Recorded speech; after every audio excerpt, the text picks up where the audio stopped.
A Place Called Perfect, Chapter 21, William Archer.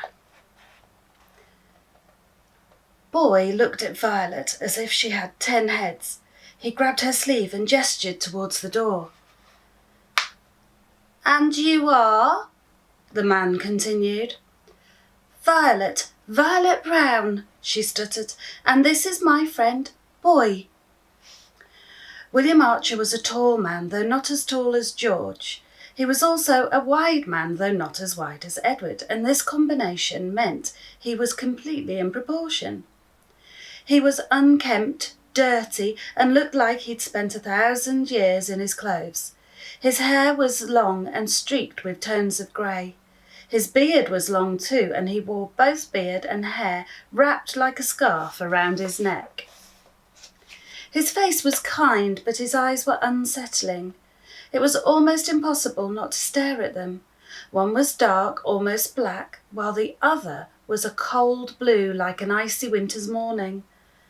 Violet's dad had told her that some people were born with different coloured eyes, but William was the first one she'd met.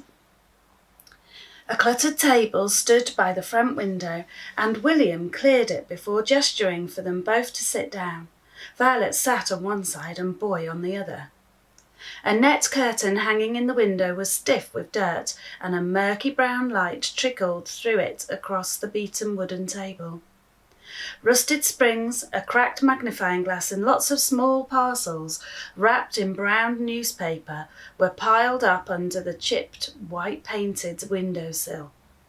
Dust from years of stillness danced in the light as William moved books from a seat to make a space. "Excuse the mess," he coughed. "I haven't had guests in a while." "It's fine," Violet replied in her polite voice. "It's just like my room." William smiled uncomfortably. Maybe he wasn't used to the company of children, or any company at all. "Have you lived here long?" Violet asked, breaking the awkward silence. Boy stared at his friend and frantically gestured towards the door. "It's okay, Boy. He's not like his brothers." "And how do you know I'm not like my brothers?" William asked with a hint of a smile in his voice. "Because I saw your message under my desk at school, and because I met your mam. She said you were a good son." "She did?" William asked, his eyes glassing over. "How is Iris? Is she well?" "I think so. I only met her for a minute, though." "I've been here so long," William whispered almost to himself. "I'm not sure I remember what she looks like anymore." "Everyone remembers what their mam looks like, no matter how long they've been away," Violet replied without thinking. "She's your mam, isn't she?" She glanced across at Boy, then down at her hands. Maybe not everyone remembered their mam. "You're a wise one for someone your age," William Archer laughed. The gentle sound filled the faded shop, and Violet knew immediately, though she'd kind of known it already, that she liked William Archer. Boy seemed to know it too, and he began to relax. "So," William said, running his fingers over the frames in his hands, "how did you really find my glasses?" "Oh!" Violet exclaimed, suddenly jumping up. "I'm not wearing any glasses, but I can see. I'm not blind." William laughed again, a big, full laugh that almost shook the shop. It was infectious, and suddenly Boy and Violet found themselves laughing too. "So you're from Perfect," he smiled, regaining a little control. "No, I'm not," Violet snapped. "I've lived there for a bit, but I'm not from there." "She is from there," Boy teased. "I'm not though. I'm from here." Violet shot Boy a dirty look. "You might not come from there originally, but you've lived there. You must have. Why else would you be blind?" William continued. "But I'm not blind now," Violet said. That's what I'm trying to say. I know that, Violet, and I'll let you in on a secret. You never were blind. They just made you believe you were. The Watchers? Violet asked. No, my brothers. The Watchers work for them. Haven't you two figured that out yet? Violet looked at Boy and smiled. We kind of have, Boy said, but we just weren't sure. Everybody loves the Archers imperfect. I know, William sighed. My brothers made everyone imperfect blind, and now they're all too blind to see how blind they are. It really is a conundrum. But why would they make people blind? It's a long story, Violet, William said. And you still haven't told me how you came across my glasses. I don't know. I didn't know they were yours. I just found them in my bed. She looked sheepishly at Boy. Well, how did they get there? William asked, his voice still disbelieving. I put them there, Boy said. Ah, William smiled. I thought it might have something to do with you. All the children in No Man's Land have light fingers. I didn't steal them, Boy replied angrily. I just had them. Violet stared down at her hands, afraid she'd gotten Boy into trouble. And you still haven't answered my question, William Archer said, staring at Boy. I swear I didn't steal them. I just always had them since I was born. In the orphanage they joked that I was born wearing them. Then one of the nurses told me that the glasses were hidden in my blankets the day I arrived. Oh, William replied. His brow furrowed and he fell into a deep silence. Boy and Violet glanced across the table, afraid to break the quiet. And the nurses, did they say anything else? William suddenly asked. No, nothing. Boy was silent now too. His head dropped forward and his hands slipped down off the table. He began to fumble with something in his pocket. There is one thing, he mumbled. This was left with them. I think it's from my mother or something.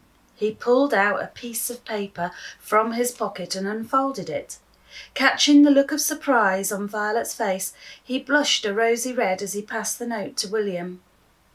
The once white paper was now grey and worn, like it was long since ripped from a notebook. Violet watched Boy as William Archer read. Then the older man carefully folded it and, without a word, handed the note back to her friend. Can I have a read? She asked. She was afraid he might not want her to, their fight in the estate still fresh in her mind. Slowly, Boy passed it over and Violet opened the note. She imagined Boy's mother scribbling the mysterious message. It read, So you will never be invisible. Something about it was oddly familiar. She stared at the note for a moment, then gently folded the precious paper and handed it back to her friend. It's beautiful, Boy. He smiled, looked at it once more, then carefully put it back in his pocket. Does it mean anything to you, Mr. Archer? Violet asked. No, Violet, it doesn't, William said, rising from the table. Now, I've been a terrible host. Would you like some tea? I could do with a cup after all this excitement. Yes, please, Violet smiled. Do you have any of the tea from Perfect? I went off it for a bit, but I'd love a cup right now. No, Violet, there's only normal tea here, I'm afraid. William Archer left them at his table and walked back into the shadows of the room. Violet's taste buds slumped. She'd been dying for a cup of perfect tea. She hadn't had any in ages. Her mouth watered and she was lost in a world of longing when Boy interrupted. Where do you think he's gone? he whispered. The kitchen, I suppose, Violet shrugged. Violet, after everything that's happened, you're still a little stupid. Do you really trust him? He's an archer. I think we should get out of here. No, boy, he's a good man, I can tell. Just give him a chance. Anyway, if he was evil, why would he own a pair of glasses that could make people in Perfect see reality again? Surely, if he was like his brothers, he wouldn't do that. And what about the most obvious thing? Violet whispered, leaning further across the table. He lives here, in no man's land. Who'd choose that? Oh, thanks, Boy huffed. Well, you didn't really choose it. Your mother did, and she must have had her reasons. I think she was a good person. What do you mean? Well, I mean your mam must have known what was going on in Perfect. If I had a kid, I wouldn't like it to grow up there. I'd choose No Man's Land too, but only if I knew what was happening in Perfect. Most people are blind to it, and I think she left you the glasses because she wanted you to know what was happening too, so you could do something about it. If she couldn't, maybe she hoped her son could. I never really thought about it. Anyway, who even knows if it was my mam? It could have been anyone. Like I said, I have no parents, but you have some imagination, Violet. All that from one little note. They both fell into an awkward silence. I'm sorry about what I said earlier, Violet whispered as she fiddled with a rusted spring that was lying on the table. I mean, about you being an orphan. It's okay, Boy half smiled. They wouldn't take you into the orphanage anyway, he teased just as William Archer walked back into the room. He was carrying a tray laden with a teapot, chipped mugs and a handleless jug of milk. Staring at the mugs, Violet slipped into memories of the tea in Perfect and all the delicious cups she'd missed the last few days. Her taste buds were watering when suddenly it hit her. The tea! She shouted, jumping up and almost knocking the tray from William's hands. It has to be the tea! Yes, calm down, Violet, Boy smirked. It is only a cup of tea. No, Boy, you don't understand. It's the reason I can see again without glasses. I haven't had any tea in ages. I never drank tea before I got to Perfect. Then the first night we arrived, the Archers were there and they had tea ready. They told us everyone drinks it in Perfect, and when I tried it, I knew why. It tasted like anything I wanted it to. An ice cream sundae, fizzy cola bottles, apple drops, anything.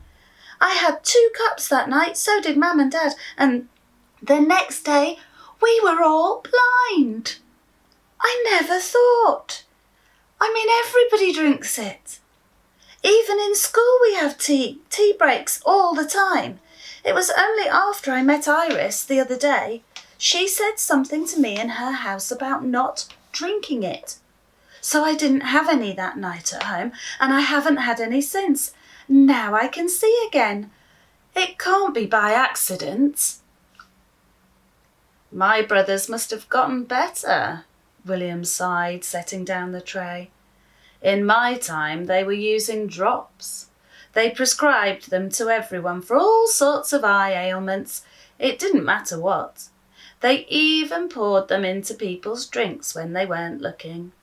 It was a messy business, the drops, and now I imagine the tea, distort the retina at the back of the eye, rendering a person almost blind, therefore in need of glasses.